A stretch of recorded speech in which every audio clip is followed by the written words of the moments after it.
And welcome to my channel and welcome back if you've been here before.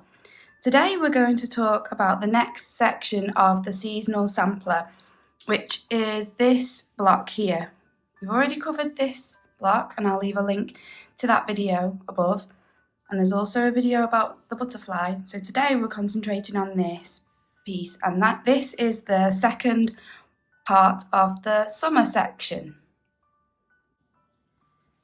To make this block here, to make this jewel flower, you'll need 6 half-inch jewel shapes. I'm using the hexiform ones, but you can equally use paper if you haven't got access to the hexiform shapes. And just to clear up any confusion, I don't actually sell the hexiform. They are sold by Ashmead Designs, and I know that they do post all over the world. But like I said, you can use paper shapes if you don't have the hexiform. You'll just need to remove the paper before you do the embroidery part. In the description box below, I'll leave a link to my website, to the free pattern page, and there you'll find a downloadable PDF which will contain some templates for the embroidery. So you can print that off and get started. So the first thing to do is to make your jewel flower. So I'm using some fabric scraps, I've got my jewel shapes. I'll just show you how I based the jewel shapes, slightly different to doing a hexagon. So I'll just put that there. So first of all, I always just put a tiny dab of glue on the back of the shape just to hold it in place. And then I want a 1/4 inch seam allowance, roughly around the shape, like so. So I just cut around it like this. Doesn't have to be neat, doesn't have to be accurate, just rough. Okay, trim that down. And then what I do is I always start with the shorter sides, with a bit of glue there.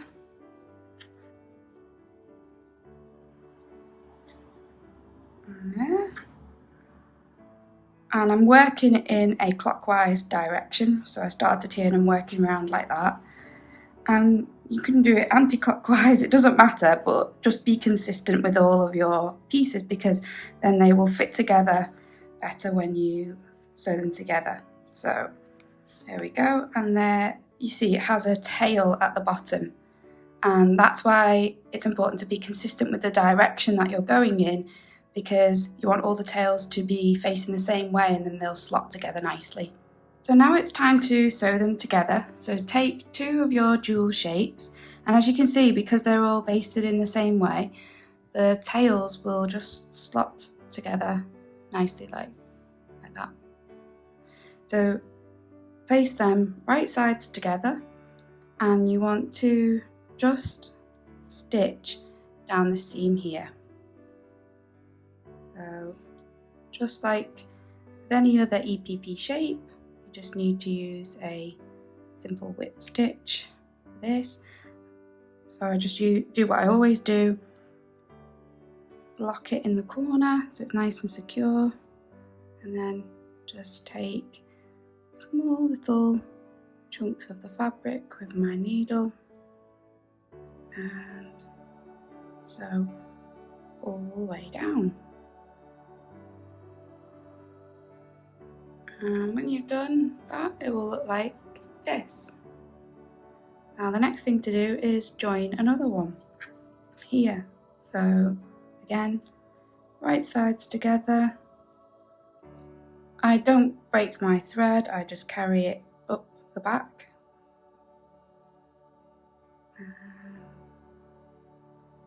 Like so. And start again. From this top corner, right down to what will be the center point. At this point I do break the thread, and there you have half of your jewel flower complete. Next thing to do is to make the other half. So that's the other half of the flower. So the next thing to do is to join both of these pieces together to make the full jewel flower. Just take care when you do it that you line up your seams and that all the points are nicely nestled together in the centre. So I want to pay attention to that centre point when I'm lining my two halves up, like so. And just need to cut my thread from before. And then I'll start stitching here.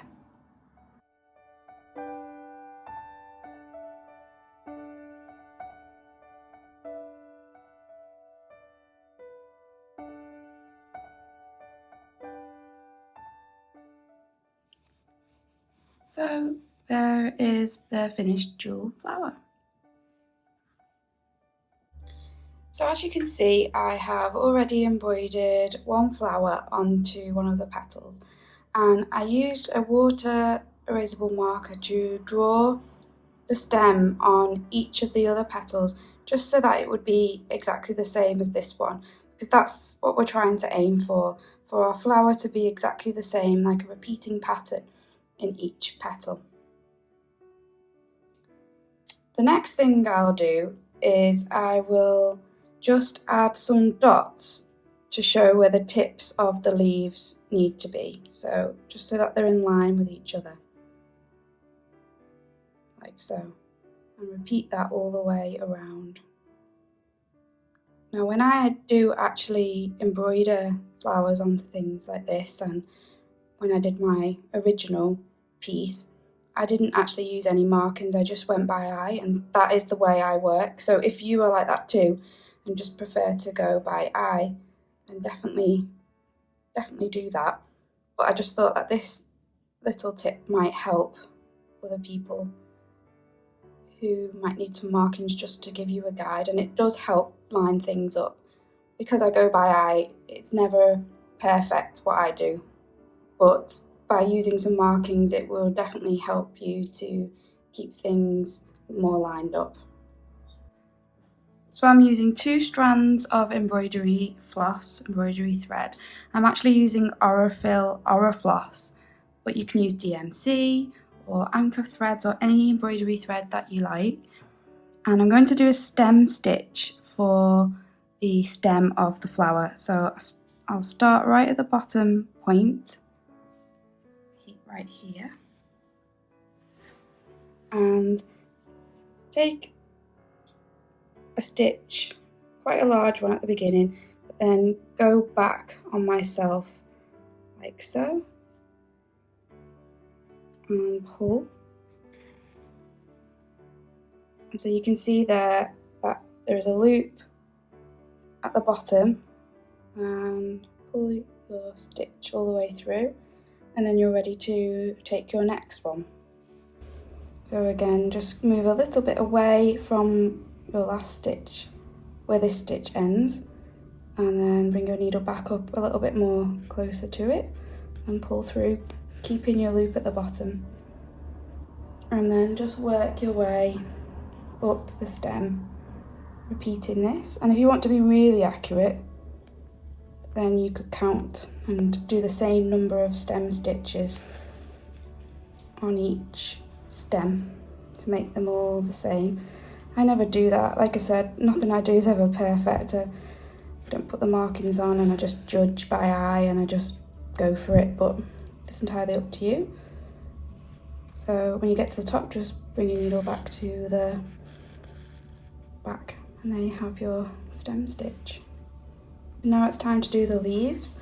So I'm just looking on my last one where my leaf began, and I'm bringing my needle up in the same place in line with that, and then I'm doing a lazy daisy stitch. So I make a loop the thread around, go back in, and then bring the needle up where the dot is, making sure that my thread is behind the needle, and I'll pull it all the way through, and then just go back down quite close to it to secure it.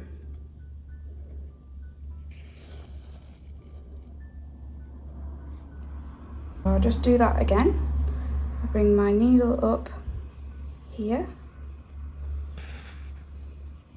and then I make a loop, bringing the needle back down where it came up, but then going up where my dot is, making sure the loop is behind the needle, like that.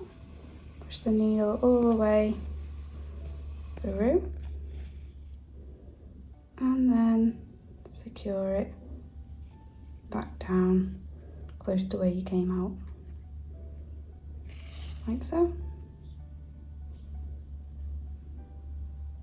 So you'll need to repeat this for all of your stems, and now we'll look at how to do the flowers. So again, you could judge by eye, or you could use some dots to help you. So if I was going to use some dots to show where the petals go and where the centre is, I would start by putting my centre here, and then I would just put the 6 petals. You could put 5 if you want, but put 6 petals, trying to evenly space them out like so. And then you could repeat that all the way around, judging from the previous one to try and get the dots in the exact same place. So the dots represent where your petals will end, and the one in the centre represents that centre point. So I'm using 2 strands of embroidery thread, and I'm going to start by coming up at that centre point with my needle. Oops. I'll come right up there, and then make my lazy daisy stitch, my petal, by going back down there and coming out at that top dot, wrapping around just like we did for the leaves, pulling through. Sometimes gets a bit tangled, pulling through, and then, oops, I've got a knot. That's typical, isn't it, when I'm on camera? I find it never goes right when I'm trying to film myself. There we go, just undid it, and I'm going to secure it like that.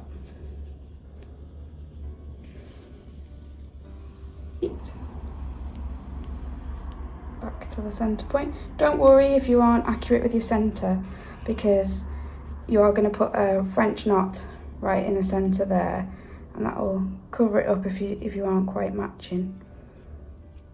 So just go around like this, making your petals.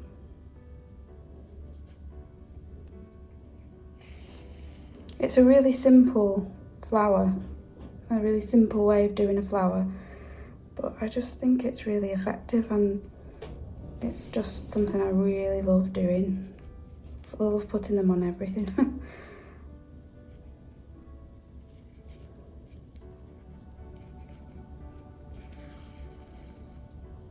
Another one.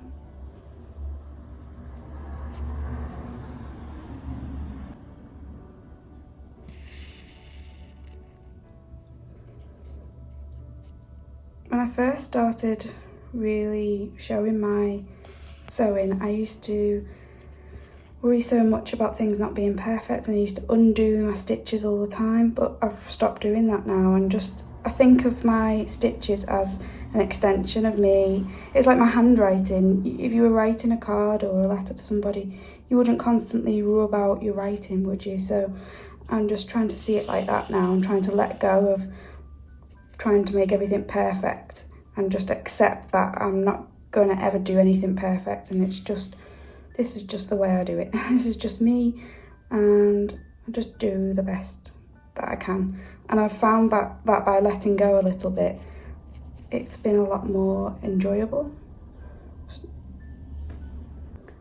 Rather than trying to be perfect all the time, I'm just enjoying what I'm doing a lot more, and that has brought even more joy for me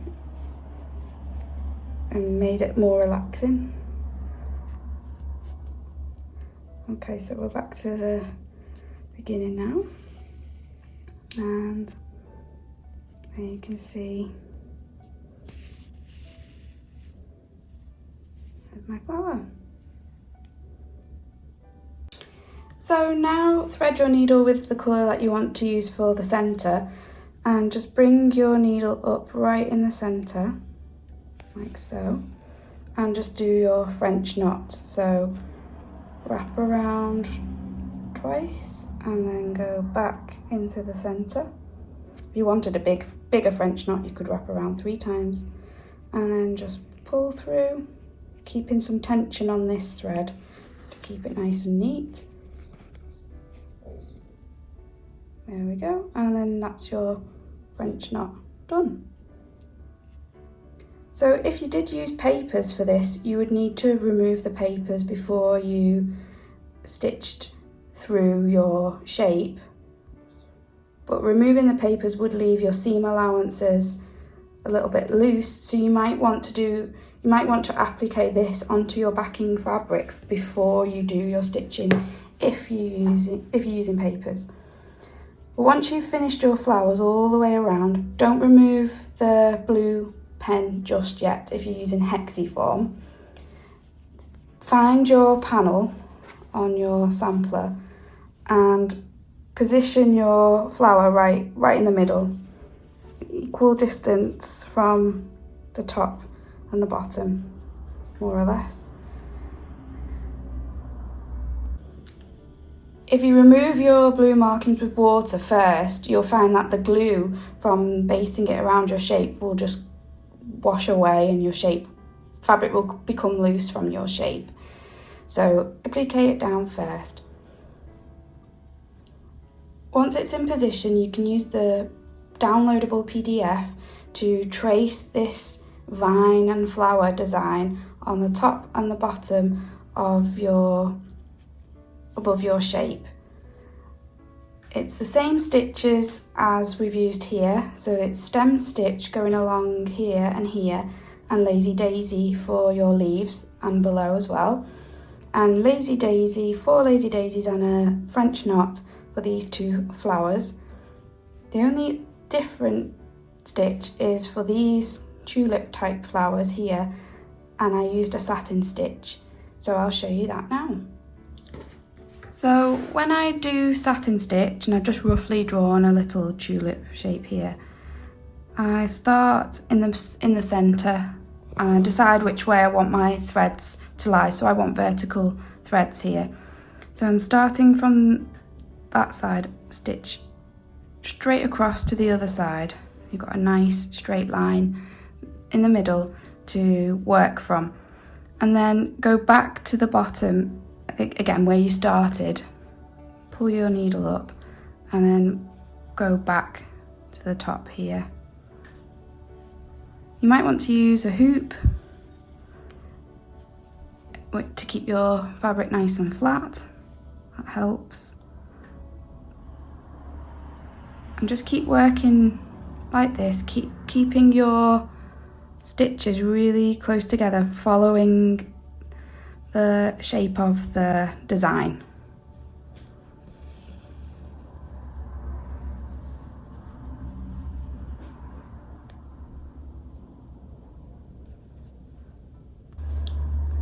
What you're aiming for is for all your stitches to be lying really neatly next to each other, and to make sure your fabric doesn't get bunched up, so don't pull too tight and just keep smoothing it out. That's what I do. It's tempting to think, right, well, if I'm bringing my needle up here and going back down here, like so, it is tempting to think, well, I'll bring my needle back up here and go back down that way, but that just won't give as nice a result. So even though stitching this way does use more thread because you've got the thread on the back doing the same thing, it does give you a better result. So just continue in this way consistently all the way across your design until you get to this edge.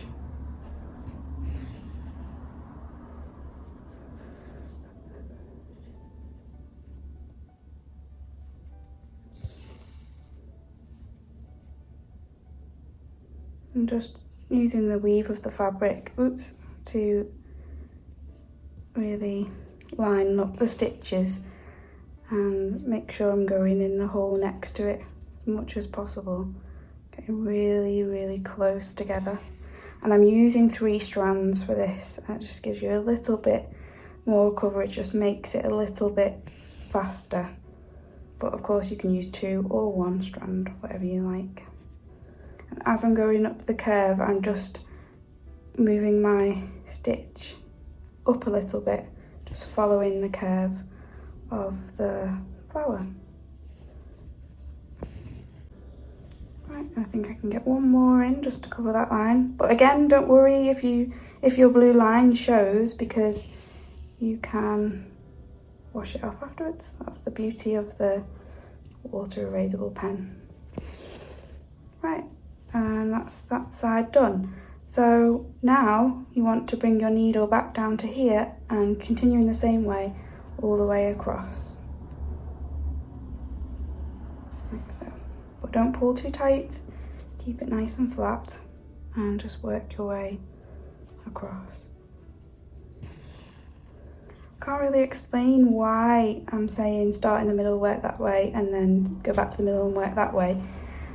Other than that, when I've tried going from one side to the other in the past, it just doesn't give as nice even results. Sometimes your stitches can end up being a bit wonky, a bit skewed. If you keep them straight and you're working from your very first stitch and you made it really straight, you've got more chance of it staying straight all the way across. Hope that makes sense.